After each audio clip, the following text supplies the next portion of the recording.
Hi guys, I'm Sunshine Brosi and I'm an associate professor at Utah State University Eastern, and I'm out in the San Rafael Swell in Emory County, Utah with my wildlife techniques class.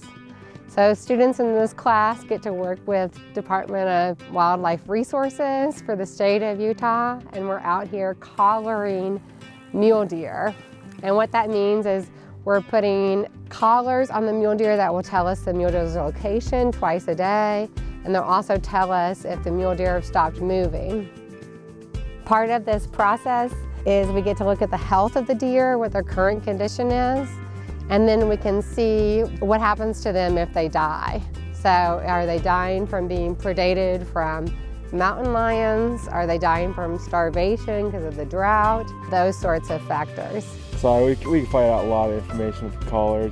It's got a GPS unit in it, and so we can find out where they spend their summer and winter habitats, and where they call home, and we gather that information so that we can put forth a lot of effort in making sure that those ranges are adequate and perfect for these mule deer, and make sure that their habitat's protected.